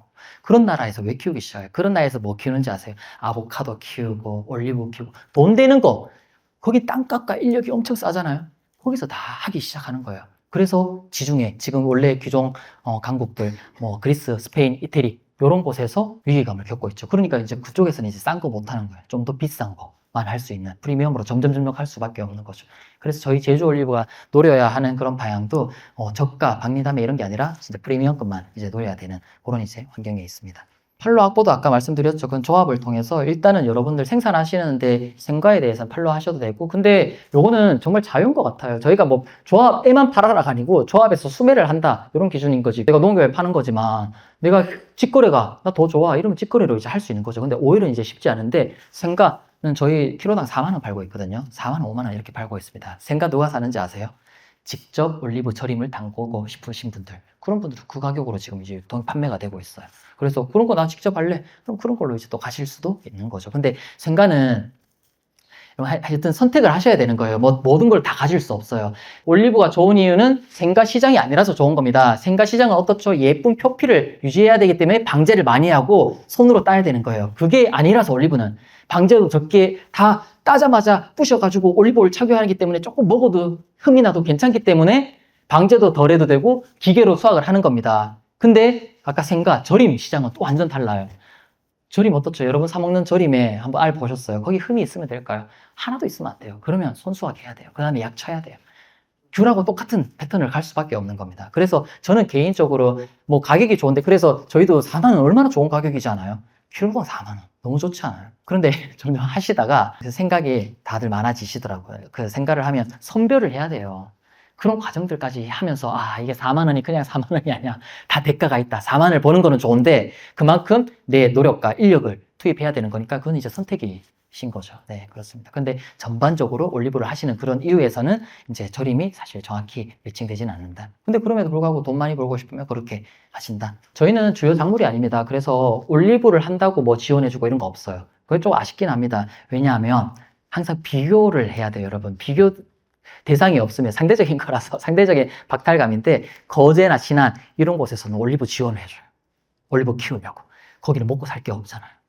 그러다 보니까 뭐라도 키워야 되니까 그런 게 있다고 합니다. 그런데 제주도에서는 이미 감귤이 너무 많이 자리 잡고 있고 그걸로도 이제 충분한 사업이기 때문에 신작물에 그렇게 많이 안 하죠. 그래서 올리브 특별하게 이렇게 지원해주는 사업은 없고요. 예전에 있었어요. 처음 시작할 때. 그때는 있었는데 지금 없고, 그냥 올리브뿐만 아니라 요즘에 기타 과수, 그 다음에 뭐 아열대 과수 요렇게 해서 지원해주는 지원 사업들이 있죠. 그런 데는 이제 다 해당되니까 거기에 이제 맞춰서 하시면 됩니다. 근데 특성상 올리브가 노지 작물이다 보니까 지원받을 거리가 사실 마땅치 않아요. 명목 지원 아닌 이상 돈 들어가는 게 그렇게 많지는 않습니다. 관수 직접 하셔도 되시고 이러다 보니까 그렇게 많지는 않아요. 근데 전반적인 지원 사업 시장에서 묘목은 잘 지원 안 해주거든요. 하도 그 난리를 치니까 이제 묘목은 잘 해줘서 지원받을 거리가 그렇게 많지는 않고 농기계 이런 쪽으로 이제 그냥 그런 거는 누구나 다 할 수 있는 거죠. 정부 지원도 마찬가지고요. 저는 사실 되게 많은 지원을 받았습니다. 근데 그게 전부 다 개인적으로 응모해가지고 공모해서 경쟁을 거쳐가지고 이렇게 하는 그런 성격의 이제 지원 사업들이지 그냥 이제 일반 농자재나 쉽게 이제 딸 수 있는 그런 지역 사업 성격은 조금 아니었어요. 네. 그런 것들도 저희 연구에 들어오시면 제가 받았던 그런 사업들이라든가 사업 계획서 이런 거 다 공유해 드립니다. 많이 받으면 좋죠. 특수 케이스, 직장인들이 은퇴를 대비해서 대비하고 있는데 직장과 병행할 수 있는가, 아니면 화분으로 재배할 수 있는가, 이거 이제 항상 이제 붓으로 나오는 필수 질문인 것 같긴 해요. 귤 보시면 아시죠? 귤 다 직장 다니면서 하시잖아요. 귤보다 더 일이 없는데 못할 이유는 없을 것 같아서 병행은 문제가 되지는 않는 것 같고, 근데 저는 베이비 부머 세대, 특히 직장을 다니다가 집안에 땅이 있어서 아니면 귀농을 생각하시는 분에게 올리브가 정말 좋다고 생각하는 게 농사 안 짓다가 농사 못 짓습니다. 저도 마찬가지예요. 그래서 이제 과수로 넘어왔고, 제가 밭작물 할 엄두도 못 냈어요. 아까 노지 작물을 장목 전환하시는 분들에게도 남겨진 옵션이 올리브밖에 없기도 하지만, 귀농을 생각하시는 분들에게도 거의 너무 괜찮은 옵션 중에 하나가 올리브다. 항상 돈도 돈인데요, 여러분. 어쨌든 그 일을 안 하다가 뭔가를 할 때 너무 힘든, 아니면 너무 괴리가 큰 그런 일을 하기가 쉽지 않습니다. 그래서 귀농 플러스 그런 직장 생활과 병행, 직장 은퇴하고 내가 그냥 고만고만하게 연금 받아가면서 이제 할 만한, 그러면서 나무로서 또 가치를 또 가져가는 그런 이제 작물로 굉장히 이제 좋은 것 같고요. 화분 재배 이제 많이 하시는데, 화분은 그 정말 특수 케이스일 때 하시는 거죠. 화분을 언제 하죠? 화분은 땅이 없을 때, 내 땅이 아닐 때 올리브 하고 싶다, 이럴 때 하는 거죠. 너무 잘 아시다시피 화분에 키우는 거랑 노지에서 키우는 거랑 성장 속도가 배 차이가 아니라, 화분은 그냥 화분에 있는 크기만큼만 자라게 되는 거죠. 저희 6, 7년생도 요만한 애들 많아요. 화분에 키우는 애들은. 노지에서는 3년만 키워도 정말 올라갑니다. 1년에 1m 넘게 자라요. 네, 그런 상황에서 화분에 그런 질문을 주시면 왜 화분에 키우려고 하시나요? 예를 들어 난 나무를 팔려고 노지에서 있다가 캐내면 상처 입으니까 나무를 팔려고 하니까 화분으로 한다. 이런 분들도 어쨌든 분에 심어가지고 땅에 심으세요. 그래야 빨리빨리 자라고. 아니면 올리브는 정말 척박하고 억척 같은 애이기 때문에 노지에 심으시고요. 거기서 캐내더라도 애가 그렇게 스트레스 그렇게 받지 않습니다. 무조건 삽니다. 근데 분에 옮기고 나서 분화하는 작업이 시간이 필요한 거는 어떤 나무나 필요한 거니까 잘 죽지 않아요. 그래서 일단 노지 키우시고 옮기면 옮기더라도 왜 노지라는 그 큰 장점을 포기하면서까지 분에서 재배할 이유는 진짜 전혀 없다. 저는 그렇게 생각합니다. 그래서 정말 내 땅이 아닌데 그냥 해보고 싶어서 나중에 옮길 때 나는 할래, 이런 분들 정도나 이제 화분으로 하면 좋을 것 같습니다. 저는 한국국제 올리브오일 경연대회를 주최하고 운영하고 있거든요. 우리나라에 최초로 그런 올리브오일 대회를 만들어서 운영을 하고 있습니다. 그때 전 세계 이제 올리브오일들이 출품하고 이렇게 해요. 거기에 이제 백화점 바이어도 다 참여하고 이제 합니다. 근데 여기에서 가격 설정의 기준이 뭐냐? 그 올리브오일 가격 설정을 할 때 3만 원짜리도 있고 10만 원도 있고 20만 원도 있고, 그 가격 설정의 기준이 뭐냐라고 했을 때, 아까 방금 말씀하신 것처럼 이거는 퀄리티도 아니고 사실은 어떤 그런 브랜딩과 스토리, 그런 부분이 정말 너무 크게 좌지우지합니다. 기본적인 퀄리티는 올라가야 되겠지만, 그러면 우리 제주 빼고 기존의 시장들은 어떤가? 기존의 스페인에서도 그리스에서도 이태리에서도 정말 많은 올리브오일들이 나오고 있거든요. 걔네들 3만 원에서부터 2만 원, 3만 원, 5만 원, 6만 원, 7만 원부터 20만 원까지 이제 쫙 있는 거예요. 거기에서 걔네들의, 그러면 너가 7만 원을 선택한 이유가, 목표가를 그 다음에 10만 원을 선택한 이유가, 15만 원을 선택한 이유가, 그 이유를 대기는 사실 쉽지는 않을 것 같아요. 나름의 그런 시장의 파이와 이런 걸 보고서 이제 하는 거니까. 그 제주 올리브에서 그러면 그런 시장 환경에서 그런 목표가를 잡고 이제 하는 이유는, 지금 제가 드리는 말씀은 어차피 전부 다 미래에 대한 이야기라서 이게 충분한 대답은 어떻게든 안 되겠지만, 그 10만 원에서 15만 원대 하는 그런 수요와 타겟 목표들이 이걸 찾는데 너무나 그냥 충분하다, 그렇게 말씀을 드리고, 거기에서 나오는 이유는, 자, 그럼 3만 원에서 20만 원까지 올리브오일이 쫙 있는데 거기에서 소비자들의 선택을 할 때 어떻게 선택을 하냐 할 때 그게 고민이에요. 사람들이 잘 몰라요. 그래서 백화점 바이어들도 저희 이제 제주 올리브를 달라고 하는 그 이유 중에 하나가, 저희도 그런 대회를 하면서도 많은 이야기를 하지만 전부 다 같이 잘났대요. 그러지 않겠어요? 뭐 3만 원짜리도 산도도 낮고, 우리 거 산도 낮고요. 그 다음에 상도 받았고요. 그 다음에 우리는 이태리 거예요. 아니면 우리는 또 뭐 어떤 품종이에요. 각기 다 자랑을 하는데, 사실 우리나라 올리브 시장, 이 와인 시장이랑 비슷합니다. 와인 시장 보시면 너무 많다 보니까 우리가, 야, 3만 원, 5만 원, 10만 원, 뭐 거기서 가격을 얘기하지만 우리가 어떤 기준을 가지고 그 사기가 쉽지 않죠. 그래서 이 바이어들, 바이어는 이제 중간인 거죠. 저희 같은 어떤 생산자와 소비자를 연결하는 이 바이어 입장에서는, 야, 이제는 뭐 서로 다 좋다 그러고, 사실 그 와인도 마찬가지로 퀄리티 해가지고 이게 압도적으로 더 좋고, 이런 걸 설명할 수 있는 시장은 아닌 것 같다. 가공시장에서. 그럼 거기에서 유일하게 여기서 차별화할 수 있는 거는 어떤 브랜드, 스토리인 건데, 자, 스페인, 이태리, 그리스도 다 자기만의 스토리가 있는 거예요. 근데 그게 너무 많다 보니까 사람들이, 뭐 그리스, 스페인, 이태리 뭐 다 거기서 거긴 거죠. 그런데 여기 제주에서, 아까 말씀드린 제주라는, 올리브라는 그런 이제 두 가지 단어를 만나가지고 하는, 제주에서 하는 올리브에 대한 차별화에 대해서 그 스토리가 가장 큰 그런 가격대를 만들고서도 커버할 수 있다. 아까 퀄리티는 제가 말씀드린 것처럼 저희가 어떤 수준을 다 컨트롤해서 만드는 거기 때문에 가능합니다. 그래서 어떤 시장을 보고서, 그리고 이게 무작정 내가 그러면 20만 원 하고 싶다고 해서 20만 원 던지면 그렇다고 되냐, 그런 거는 아니고, 올리브는 10,000원에서 15,000원에서 3만 원까지가 이제 가장 보급형인 그런 이제 시장입니다. 제일 많이 나가고, 이제 가격대에서 조금 더 이제 가벼운 마음을 가지고 이제 사는 시장이고요. 그 다음에 3만 원에서 이제 10만 원까지가, 그래도 올리브 오일 좀 내가 먹어볼래, 좀 돈 좀 쓰자 하시는 분들이 이제 가는 거예요. 그런데 10만 원 이상, 사실 20만 원짜리가 여러분 제일 비싸니까 제일 안 팔릴 것 같죠. 근데 10만 원에서 15만 원, 18만 원, 20만 원이 있거든요. 18만 원짜리가 제일 잘 안 팔려요. 20만 원짜리는 차라리, 야, 내가 백화점에서 제일 비싼 거에서 어떻게 써요? 내가 먹는 게 아니라 선물용으로 쓰는 거예요. 저희 아까 타케시 뭐라고 그랬죠? 제주는 어떤 수를 쓰든 그 지중해 그 양을 감당할 수 없습니다. 그래서 저희가 3만 원, 5만 원 그런 시장을 타케시로 해본들, 이게 뭐 그냥 거기에서 하는 거예요. 어쨌든 제주 올리브가 차별에 대해서 드러나겠네. 근데 이게 좀 더 가치 있게 먹힐 수 있는 제일 고부가 가치를 노리려면 10만 원에서 15만 원 그 사이에 시장이 제일 우리랑 맞다. 그렇게 해서 이제 가격대가 형성된다고 보시면 될 것 같아요. 그리고 그걸 했을 때 팔아낼 수가 있어야 그 가격이 이제 합리적인 거 아니냐? 그거는 아까 말씀드린 것처럼 애초에 찾는 곳과 그런 공급의 괴리가 상당히 크기 때문에 그거 모자랄 일, 그거 못 팔 일은 진짜 없을 것 같다. 제가 요런 질문을 하시는 분들은 계속해서 우리 내부적으로도 있거든요. 근데 심지어 조금 더 들어가서 저 질문은 자기가 직접 하기 전까지는 아무도 대답해 주지 않아요. 그렇습니다. 근데 우리 내부적으로는 어떻게 하냐면, 야, 네가 말한 가격으로 해가지고 되냐? 우리 500ml에 3만 원 하자. 그래야 좀 시장 3만 원에 또 우리 남는데 하자.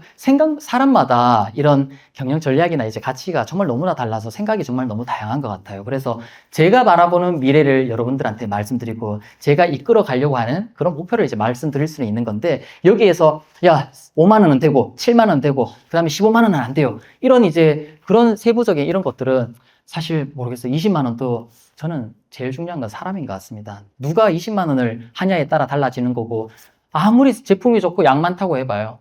싸다고 팔리나요?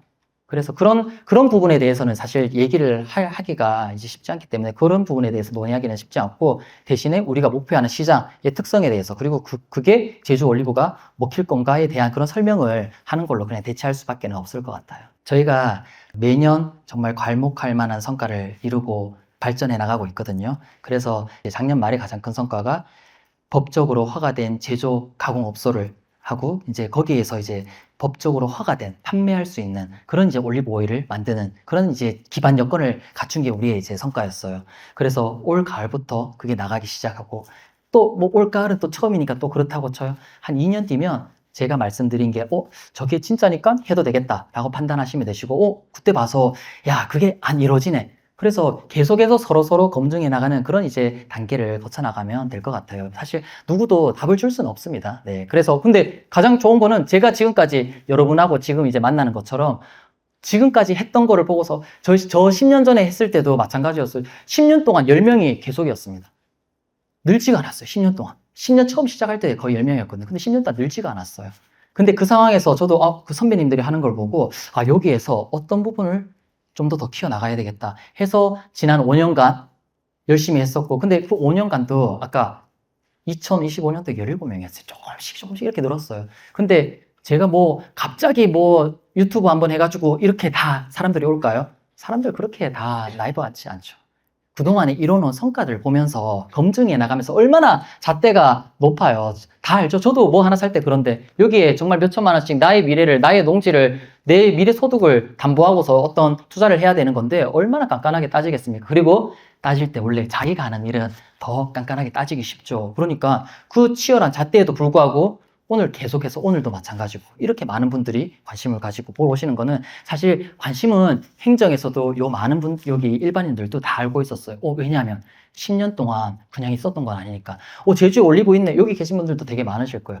제주에 올리브 된대 하는데 뭐 그거 되겠어. 뭐 이렇게 올리브는 되겠지 뭐 근데 잘 모르겠다. 이런 상황에서 제주 올리브가 조금씩 되는 실제적인 모습을 보고서 거기에서 만나서 이 자리까지 오는 거고 그랬었기 때문에 앞으로도 마찬가지인 것 같아요. 앞으로 2, 3년 뒤에도 또 나가시는, 제가 말씀드린 그 15만 원 목표는 사실 20만 원 제가 바라지는 않고 목표는 그렇게 최대한 높게 받는 게 저희 조합의 목표였죠. 그런 거 달성해 나가시는 모습을 보고 그때 결정해서 들어오셔도 하나도 안 늦습니다. 여러분 우리 30년, 40년 키우는 그런 과수 장목인 건데 1년, 2년 기다린다고 하나도 급할 거 한 개도 없어요. 그래서 저런 다양한 이제 생각과 그 다음에 상황과 질문들을 이제 주시는 분들이 많은데 사실 결정은 스스로 하는 겁니다. 제가 오신다고 여러 번 하는 거 아니잖아요. 그래서도 안 되고 제가 도움말을 드리는 거고 현장에 있는 그런 이제 케이스들을 알려드리고 나눠드리는 거지 결국 판단은 본인이 하시는 거예요. 다 마찬가지죠. 그죠? 그래서 그 자기 스스로가 납득이 되는 상황이 올 때까지 계속해서 검증하고 검증해 나가는 그런 과정을 거치면 좋을 것 같습니다. 귤나무 되는 곳에 올리브 나무도 됩니다. 근데 지금까지 제주가 70년대부터 정책적으로 그렇게 돈이 잘 된다고 하는 대학나무라고 하는 귤나무를 아직도 심지 않았던 곳에는 저도 잘 모르겠지만 이유가 있지 않을까요? 땅이 안 좋든 기후가 안 좋든 무슨 사정이든 그러니까 내 땅이 아니더라도 요 동네에 귤을 키우시고 있으면 우리도 되겠는데 이 정도 생각하시면 될 것 같고요. 근데 그게 아니고 아무도 귤도 안 키우는 마당에 얘가 올리브 뭐 얼마나 특별한지 모르겠지만 얘가 된다고 그냥 저는 나무 하나로 봐서 과수라는 작물이 거기에 안 되니까 귤을 안 했던 거라고 결과론적으로 거꾸로 이제 생각을 드리면 그거 보시고 판단하시면 좋을 것 같아요. 동서 뭐 이런 거 나눈 것도 사실 지금 제일 크게 많이 하고 있는 데가 동쪽입니다. 개별 농장 중에서는. 근데 왜 서쪽이 그렇게 많아 보이는지 아세요? 제가 서쪽에 있거든요. 그러니까 주위에 누군가가 있으면 그 사람을 따라하고 영향력을 많이 할 수밖에 없어요. 저 1년에 동쪽을 한 2번 갑니다. 조천 쪽에 또 이제 북쪽. 그리고 남원 쪽에서, 남원도 이제 동쪽이죠. 그죠? 그쪽에서도 이제 하시고 중문에도 있고 뭐 거기는 가운데로 쳐야 되나요? 네. 그런데 여튼 뭐 누가 하는가가 되게 중요한 것 같고 그래서 서쪽이 강수가 적어서 좋은 거는 맞다. 근데 전반적으로 뭐 귤이 되는 곳에는 그래도 된다. 지금 근데 주시는 질문들이 거의 대부분이 이거 약간 네거티브 쪽으로 많이 하시거든요. 이거 해서 안 되는 데가 어딘지를 밝혀내는 게 이제 제일 목적이라서 그쪽에 조금 더 가까운 답변을 드리면 귤나무 있는 곳이면 될 것 같고 아니면 뭐 굳이 내가 내 돈 들여가지고 테스트 할 필요는 없는 것 같습니다. 그리고 그래도 나 또 하고 싶다. 그러면 아까 초반에 말씀드린 것처럼 한 2-3주 사세요. 사서 한번 심어보세요. 네, 그러면 아실 수 있죠. 제가 5년 기다렸고요. 저희 선배들은 이제 15년을 기다렸어요. 15년 만에 온 지금의 이 병복기, 사람들이 관심을 가지고 이제 터지는 그런 기간을 다 거치고 했거든요. 1, 2년 기다린다고 그거 늦춰진다고 해서 아무런 조바심 나지 않습니다. 근데 확실하게, 왜냐하면 개인의 이득이 되어야 조직의 이득이 동시에 가야지 이제 오래 갈 수 있는 거라고 생각하고, 그럼 뭐 망하는데 괜히 권유해서 뭐 하겠어요. 그러니까 검증할 수 있는 시간 충분히 가지셔라. 그리고 기회 충분히 있다. 지금까지 올리브 언제부터 심었다고, 아직까지 안 심었는데 내년에 심는다고 달라지는 거 없어요. 1년 검증 충분히 하시고 그 다음에 결정하셔도 될 것 같습니다. 네. 결과를 빨리 보고 싶으면 다 한꺼번에 심어야 되겠죠. 근데 그만큼 리스크가 올라가겠죠. 뭔가 검증할 수 있는 시간도 기회도 다 날아가는 거니까. 그래, 그거는 뭐가 좋은지는 그냥 개인에 따라 너무 다른 것 같아요. 네, 그 전혀 정말 도움드리기가 어려운 답변인 것 같습니다. 네. 어쨌든 저는 그 인생 자체도 그렇고 올리브 한 것 하면서도 그렇고 지금까지 계속 테스트해요. A/B 테스트 합니다. 절대 크게 안 벌립니다, 저는. 하나 하고요. 요거 괜찮으면 다음 단계. 근데 그거를 빨리 해요. 그게 이제 저는 제 장점이라고 생각을 하는데, 그래서 답을 빨리 내립니다. 할 것 같으면 또 가. 근데 한 번에 큰 스텝을 좀 밟지는 않아요. 근데 한 번에 작게 빨리 하면 돼요. 저는 그런 스타일이라. 근데 그게 스타일마다 다릅니다. 그 사람마다. 누군가는 야, 너 진짜 쫌생이처럼 뭐 하냐, 한 번에 해야지, 이런 분들은 또 완전히 제가 답답하고 이럴 수 있기 때문에 개인의 그런 성향이 너무 차이가 나서 그렇고, 그냥 저는 근데 안정을 최우선하는 그런 타입이거든요. 그래서 저는 저랑 같이 하시는 분들은 저도 안 망하려고 노력하는 거지만 가장 안전한 그 선택으로만 조합을 이끌고 있어요. 욕심 되게 많습니다. 사람이 많다 보니까. 이거 하자 저거 하자 정말 많은 이야기들이 오가는데 제일 안전한 선택으로만 가요. 왜냐하면 그냥 가도 우리 충분히 먹을 수 있다. 방식에 따라 다른 거라서 장목도 비슷한 것 같습니다. 재배도. 그래도 신장목이고 궁금하신 분들 많으니까 뭐 500평, 1000평 정도에서 시작하시고 괜찮으면 늘리시는 거 사실 어렵지도 않죠. 잘 자라냐 안 자라냐에 대한 결정은 1년 만에 다 난다고 생각을 하고요. 팔리냐 안 팔리냐에 대한 결정은 아까 제가 여기 말씀드린 것처럼 저희가 하는 거 보고서 2, 3년 뒤에 한번 보시면 될 것 같아요. 그때 이제 시작을 할지 아니면 더 확장을 할지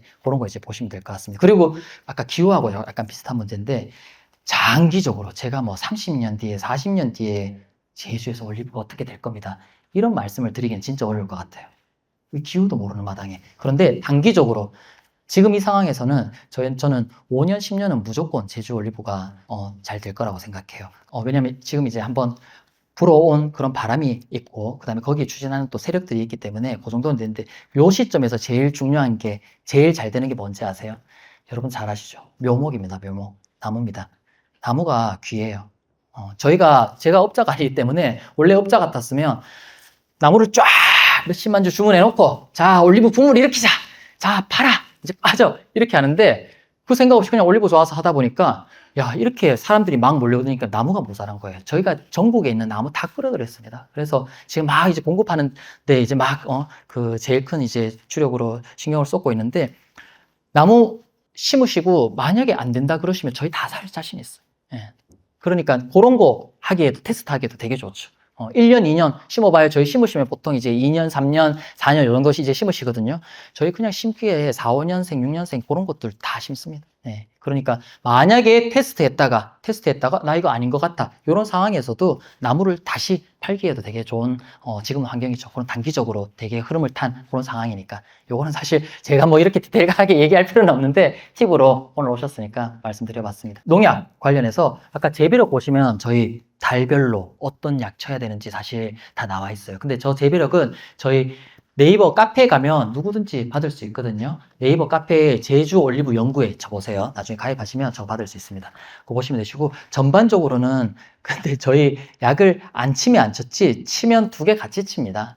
충균 치는 김에 그냥 같이 쳐요. 저희는 올리브는 이제 탄저 다 비슷하지만 습이 이제 그러다 보니까 탄저랑 이제 또 그런 계열로 좀 이제 신경을 써서 뭐 하지 다른 균은 뭐 그렇게까지는 뭐 아닌 것 같아요. 보통은 다 뭐 잎말이 나방이라던가 아니면 하긴 뭐 밑에 군뱅이도 있다. 군뱅이가 어릴 때, 나무가 클 때는 관계없는데 어릴 때는 군뱅이가 이제 먹으니까 그런 거 군뱅이 약도 뭐 치고 충 쪽으로가 이제 주로 가 있는 것 같습니다. 묘목이 어쨌든 시작점입니다. 그래서 관심도 되게 많으시고 제일 중요한 문제라고 생각합니다.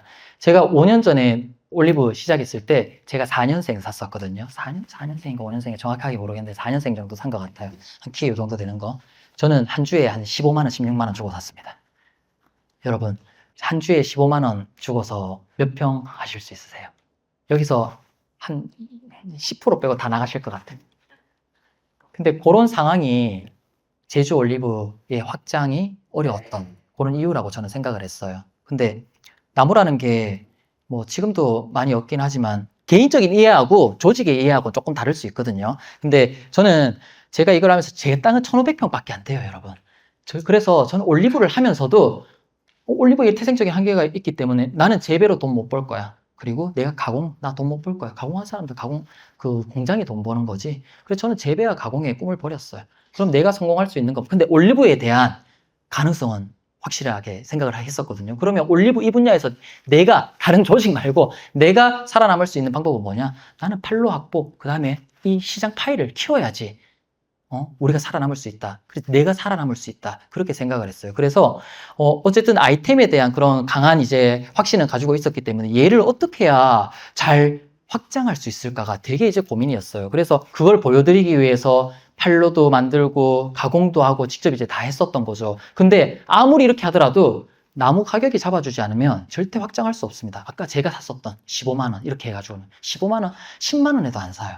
이게 어떤 이제 환경에서냐에 따라 다르긴 한데 저는 목표가 있었어요. 자, 그러면 우리는 노지 감귤을 하시는 분들이 넘어오는 거다. 장목전환 그분들이 거의 대부분이고 적어도 제주도에서 사업을 하려면 제주도의 기준은 귤이다. 귤 묘목 가격이 얼마죠? 귤 묘목 가격 우리가 귤보다 싸게 할 수는 절대 불가능하고요. 귤은 얼마나 양이 많이 해요. 그리고 귤하고 비슷하게도 못한다. 근데 귤에 가까운 그런 금액으로 가야지 그나마 이게 넘어올 수 있는 거고 그 양이 많아져야 다음을 도모할 수 있는 거기 때문에 우리 그렇게 안 한다. 근데 이제 제가 그렇게 가격을 샀었던 데는 또 그런 개인의 이해와 이런 것들이 많이 들어가지 않겠어요. 그러니까 이제 가격 책정도 그렇게 되는 건데 저희가 조합을 하면서 딱 했어요. 야, 우리 보통 조합에서 나무 장사 많이 하거든요. 나무 장사가 이제 주로 많이 합니다. 나무 장사나 부자재 이런 거 장사 많이 하는데 우리 절대로 나무 가격 건드리지 마라. 제가 나무를 직접 유통하지는 않습니다. 저희 조합은 이제 플랫폼만 하기 때문에 나무를 유통하시는 그런 이제 판매처를 가지고 있고 거기 조합에 납품을 하고 연결해 주는 그런 역할을 하는데 나무 가격 우리는 귤의 1.5배 넘지 않는다. 귤에 상응하게 간다. 그래서 아까 여쭤보셨는데 3년생 저희 뭐 왔다 갔다 하는데요. 이것도 이제 수급에 따라 다르니까 3년생 3만 원에서 3만 5천 원, 4년생은 4만 원, 4만 5천 원, 뭐 5년 연생에서 곱하기 1.5 정도 뭐 가면 가지 그거 넘지 않도록 하고 있습니다. 근데 저희가 지금 막 그 작은 나무부터 6, 7년생까지 막 있긴 해요. 근데 그게 정상은 아니에요. 원래 묘목 이렇게 공급하는데 6, 7년생 이렇게 있을 리가 없습니다. 5년생 이상. 그런데 지금까지 정체되어 왔던 그 시간 동안 나무를 가지고 있었던 분들이 계시는 거예요. 그래서 그분들 나무까지 이제 다 저희가 나무 모자라다 보니까 다 가져왔어요. 근데 요거 심으시는 분들은 사실 너무 좋죠. 사실 나무 가격이 1년마다 10,000원씩 오르는 거는 말도 안 돼요. 그런데 그럼에도 불구하고 되게 싸게 가져갈 수 있는 기회가 있어서 이제 막 하고 있고 그런 가격들을 물론 내년에는 좀 더 조정하고 좀 더 뭐 오를 가능성도 있고 명목이 너무 없다 보니까 저희가 생산하지 않거든요. 저희 다 가져옵니다. 수입을 하든 유통을 하든 거기서 가져오는 거예요. 그래서 거기에서 저희가 가격을 조정할 수 있는 여지가 그렇게 많지는 않습니다. 그런데 저희가 조정할 수 있는 건 뭐죠? 조합의 수익과 그 유통업자의 수익을 조정하는 거예요. 그래서 원가 자체를 어떻게 할 수는 없는데 최대한 거기 맞춰서 우리가 지금 이 시기에는 확장해야 우리가 살아남았고 확장해야 뭔가 가능성을 더 만들 수 있다고 생각하기 때문에 거기에 초점을 맞춰서 하는 시기라서 묘목 가격이 그 정도로 이제 형성돼서 유지하려고 하고 있습니다. 네. 두 가지에서 갈리죠. 청년 창업농이냐 후계농이냐. 땅을 가지고 있는 사람과 없는 사람의 차이가 이제 확연한 것 같습니다. 그래서 거기에 따라 이제 선택을 하셔야 될 것 같고 뭐 서울에 있다 하더라도 제주에 땅이 좀 있다. 그러면 이제 또 다른 얘기를 해드려야 되는 거죠. 근데 그게 아니고 이제 저하고 똑같은 케이스. 저는 땅도 없고 여기 와서 이제 샀어요. 얼마나 비싸게 샀겠어요.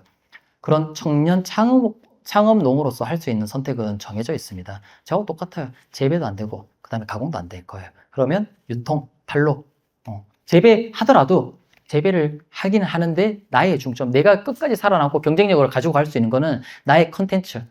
그게 사실 요즘에 청년 농부들이 하고 있는 것들이기도 하죠. 청년 농이라고 다 하나요? 안 해요. 저기 땅 많고 이미 내가 이 생산만으로 해도 먹고 살 거 충분하고 여기에 집중해도 되는 분들은 그것만 해도 됩니다. 근데 그게 안 되는 분들이 어떻게 하죠? 온라인 판매, 직거래하고 이런 거 다른 쪽으로 이제 하는 이유가 다 그런 환경적인 땅이 얼마나 있냐 없냐에 따라서 너무 큰 차이를 만들기 때문이죠.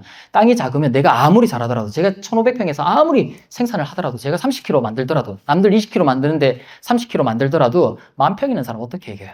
애초에 거기서 경쟁력이 딸리는데 거기에 도전을 하는 거는 지금 당장은 잠깐 성공할 수 있을지 몰라도 장기적으로 바람직하지 않다. 인풋이 그리고 너무 높다.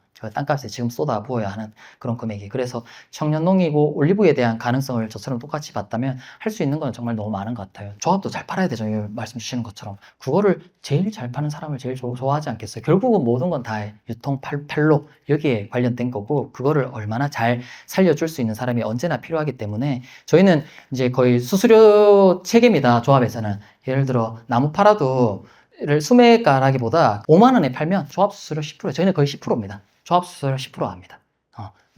그래서 많이 팔면 조합도 좋고 여기도 좋고 다 좋은 거예요. 예를 들어 완전 그냥 단순 수매로 가버리면 여기서 싸게 사가지고 우리가 비싸게 받고 이런 이제 시스템도 가능한데 지금 그렇게 저희는 하지 않고 그렇게 하고 있거든요. 그러니까 근데 항상 문제는 특히 농업에서 판로에서 많이 발생을 하죠. 아무리 잘 키워봐야 못 팔아서 아니면 싸게 팔아서 문제가 있는 건데 그거를 잘할 수 있는 역량을 올리브 분야에서 키우시면 얼마든지 또 할 수 있는 분야가 되고, 그리고 그거는 제주에 오지 않고서도 제주에 이제 올리브가 좋으니까 농사를 지을 수도 있겠죠. 지으면서 왔다 갔다 하면서도 직장 생활 하면서도 온라인에서 할 수 있는 부분이 훨씬 더 이제 또 많으니까 거기에 충분한 준비를 하시고 오시는 거를 저는 적극 이제 추천합니다. 각자 지금 있는 위치와 타이밍과 그런 상황, 역할에 따라서 자기가 추구해야 될 그런 경쟁력이 다르다고 생각을 하거든요. 내가 같은 사람이라 할더라도 제가 청년일 때랑 그리고 10년 뒤에 그다음에 저희 노년이 되었을 때 제 경쟁력을 예를 들어 제가 젊은데 나 마이스터 될 거야, 재배 1등이 될 거야. 저는 아무리 노력해도 그건 할 수 없는 거예요. 그는 60대, 70대가 돼야 할 수 있는 거죠. 그런데 그것만을 바라보고 지금 내 시간을 다 투자하는 거는 되게 바람직하지 않죠. 그런 것처럼 젊었을 때 지금 이제 되게 젊으시고 이제 갓 이제 결혼해서 지금 할 수 있는 것들이 있어요. 여러분들 못 하시는 거. 우리 어르신들이 못하는 그런 온라인 쪽의 활동들을 더 잘할 수 있잖아. 그런 것들을 지금 더 잘해서 내 강점을 일으키고 나면 나중에 올리브 농사 얼마든지 많이 하실 수 있는 거예요. 그래서 너무 아까워요. 만약 너무 한 가지에 내가 올리브 해야지, 올리브 농사만 해야지 이렇게 매몰되는 것보다 올리브 농사 저도 하고 있잖아요. 근데 내가 지금 해서 제일 1등 먹을 수 있는 거, 제일 잘할 수 있는 거, 1등이 아니더라도 제일 잘할 수 있는 거를 지금 하시는 게 되게 중요한 것 같습니다. 활동을 하려면 이제 상근 직원이 있어야 돼요. 제가 여기 계신 분들도 그렇고 온라인 상에도 보시고 오시는 분들 중에 죄송스러운 마음을 다 가지고 있는데, 제가 만약에 거기에 다 설명하고 자리를 지키는 순간 아무것도 이제 못하게 되는 거죠. 연구에 오시면요, 교육도 많고요. 이 농장, 저 농장 직접 가보고 전농부 얘기도 들어보고 각자마다 또 생각이 다를 수 있으니 다 둘러보시고, 저도 처음 할 때는 제주에 있는 올리브 농부들 다 찾아갔어요. 그러면서 사실 이제 연구회도 만들었는데, 근데 지금은 소개 아무도 안 해드리고 있어요. 어떻게 하느냐? 연구에 오시면 저희가 다 해드립니다. 근데 연구에 오시지 않으면 저희 아무도 안 하고 있어요. 왜냐하면 그거를 감당하기에 개인의 그런 시간과 역량이 너무 많이 소진돼서 생업을 할 수가 없어요. 이분들도. 그런 측면도 있고, 계속 강조하는, 저희가 강조하는 조직의 힘을 키우려면 연구에 모여야 연구의 힘이 커지고 조합이 커지는 건데, 밖에서 활동하시는 분들까지 우리가 지원하는 건 바람직하지 않다. 저희 연구회는, 제주 올리브 연구회는 제주 농업기술원에 지금 등록되어 있는 연구회거든요. 근데 연구회들 기본적으로 재배를 하시는 분들 다 받아들이는 거예요. 재배 안 하시는데 궁금하다고 받아주는 연구회 거의 없습니다. 그런데 저희는 신작물이면서도 알아야 내가 뭐 심든가 하지 모르겠는데 어떻게 내가 결정을 할 수 있겠어요? 그래서 그런 니즈에 대응하는 그런 차원에서 예비회원 재배도를 만들었어요. 안 심어도 됩니다. 그냥 연회비, 가입비 해봐 22만 원이에요. 연회비가 12만 원, 가입비가 10만 원이거든요. 22만 원 내시면 1년 동안 제주 올리브 연구에서 활동할 수 있어요. 예비회원으로서. 혜택 다 똑같고 다른 건 하나? 의결권 하나 없어요.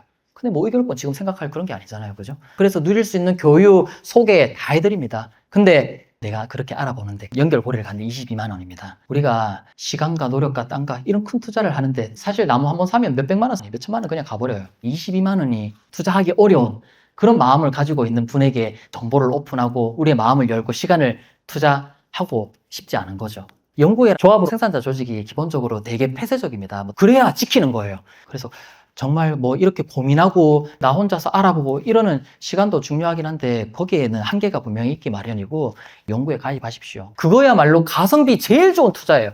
저희 자료, 네트워킹 다 연결해 드립니다. 근데 1년 뒤에 나 아니겠다 싶으면 떠나시는 거예요. 저는 그게 서로 공평하다고 생각해요. 근데 저희 교육도 엄청 많이 해요. 교육에 좀 더 신경을 쓸 수밖에 없는 게 신규 작물이니까 잘 모르기 때문에 최대한 많은 교육 기회를 제공하자. 그게 연구회에서 가장 주력으로 이제 하고 있는 일입니다. 저희 아까 네이버 카페 말씀드렸죠. 네이버 카페 가면 구분해놨어요. 일반 회원이 볼 수 있는 자료, 연구 회원이 볼 수 있는 자료 확실하게 구분합니다. 그렇게 구분하고 운영을 해야 기존 연구 회원들이 만족감을 느끼고 더 열심히 하고 소속감을 느끼지 않겠어요. 그게 모두를 위해서 좋은 방향이라고 생각을 하고 있어요. 제주에서 과수를 하면서 귤 다음에 안 하거나 올리브밖에 없다. 저는 이렇게 생각을 한다고 말씀드렸잖아요. 올리브를 하면서 제주 올리브에 안 들거나 안 하거나지 올리브를 하는데 제주 올리브 연구에 안 든다? 그거는 절대 불가능한 일입니다. 현실적으로. 그래서 진짜 조심하세요.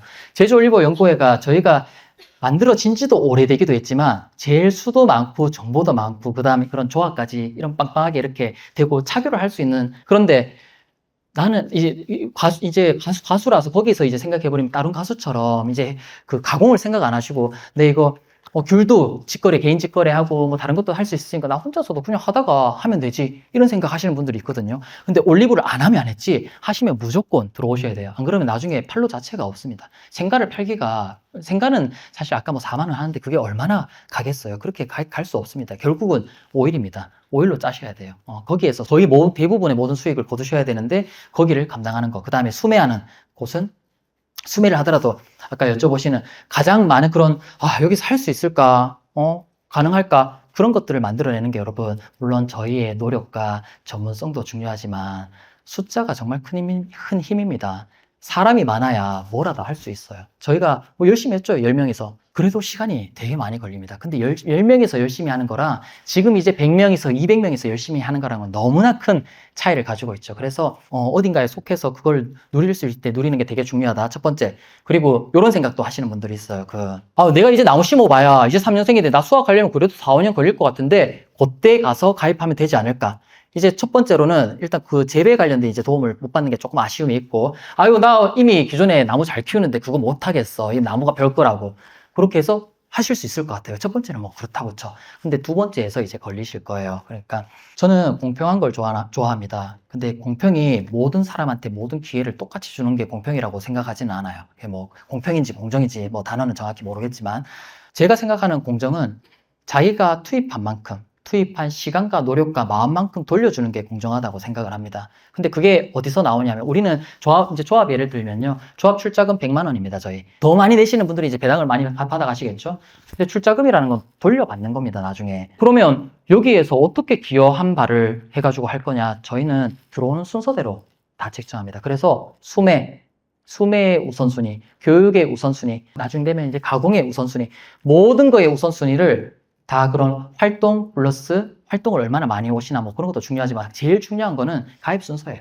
가입 순서대로 저희 점수 다 매깁니다. 왜냐하면 이런 시스템을 하지 않으면 전부 다 무임승차자만 다 생기기 마련이겠죠.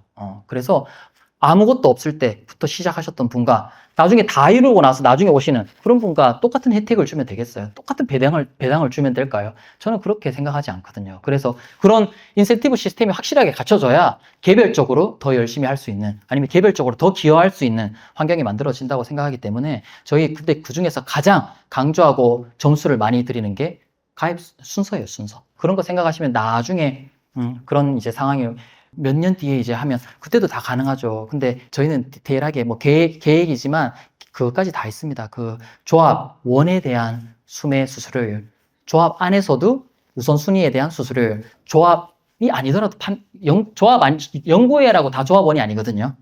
연구회지만 조합이 아닌 분들도 계세요. 그런 분들은 그분들 재배를 하실 거 아니에요. 연구회지만 조합이 아닌 분들을 위한 수수료율, 그 외에 연구회 외의 분을 위한 수수료율 차등적으로 다 책정되어 있습니다. 그렇게 운영할 거라고 이제 얘기를 하면서 점점 이렇게 운영해 갈 때 조합의 힘이, 우리 조직의 힘이 커져 나가는 거고, 그때 우리가 어떤 유통적인, 가공적인 그런 이제 대외적인 업체들을 만날 때 경쟁력이 생긴다고 이제 생각을 하고 있습니다. 네. 이거 정말 재미있는 주제고 이제 관심도 많으시고 하시는 주제입니다. 여러분, 업이 중요한 것 같습니다. 내가 무슨 업을 하고 있느냐, 그리고 각 업마다 구분이 있는 데는 이유가 있는 것 같습니다. 묘목을 생산하고 유통하고 판매하는 데는 자격이 필요합니다. 종자업이 사실은 있어야 돼요. 올리브는 전 세계 다 삽목으로 하고 있어요. 조합은 나무가 너무 필요합니다. 나무 모자라요. 제가 진짜 전국 다 다니면서 수급해서 막 밀어넣고 있어요. 조합이 제일 중요한 게 뭔지 아세요? 저는 조합은 수익성이 중요한 게 아니라 계속해서 지속적으로 성장할 수 있는 그런 안정성을 유지하는 게 1등이에요. 그 안정성은 안정적인 묘목 공급에서 나오거든요. 그래서 말씀하신 것처럼 돈 복사를 할 수 있는 상황이에요. 근데 너무 쉬운 이야기 아니에요. 왜 몰랐을까? 왜 15년이 지났는데. 업이라는 거는 내가 얼마만큼 시간과 노력과 정성을 기울이는가에 따라 다른 것 같습니다. 삽목, 저희한테 여쭤보시는 관심이 있는 거의 90% 넘는 분들은 재배하면서 한 개통에 여기 내가 삽목해가지고 이거 부수익으로 걷어봐야지 이런 분들이 거의 많으시거든요. 성공을 못 하세요. 올리브 나무는 삽목이 쉬운 종목은 아닙니다. 정성과 시간을 기울여야 돼요. 이게 불가능이 절대 아니에요. 육지에서도 하고 있어요. 하면 됩니다. 그런데 그만큼 관심을, 정성과 시간을 끓이지 않았기 때문에 저는 안 된다고 생각을 하거든요. 조합은 무조건 묘목이 생산되는 건 너무 좋다. 그런데 이렇게 그냥 관심과 의지와 나 한번 해볼래 돈 되겠지 이런 것만으로 아무 기대도 하지 않아요, 저희는. 그래서 육묘업을 수입업을 전문으로 하는 분 그런 분들하고 사실 주로 이제 많이 좀 이제 하고 있죠. 근데 제일 좋은 건 제주에서 구하는 게 제일 좋은 케이스죠. 귤 하시는 분들이 많이 넘어오시면 얼마나 행복하겠어요. 그런 상황인데 업으로서 접근하시는 분이 그렇게 많지는 않다. 정말 저희에게 장기적으로 필요한 그런 부분들은 종자업, 육묘업 하시는 분들이 계속해서 나오는 게 저희 안정적으로 제일 좋죠. 제주 올리브 성공한다!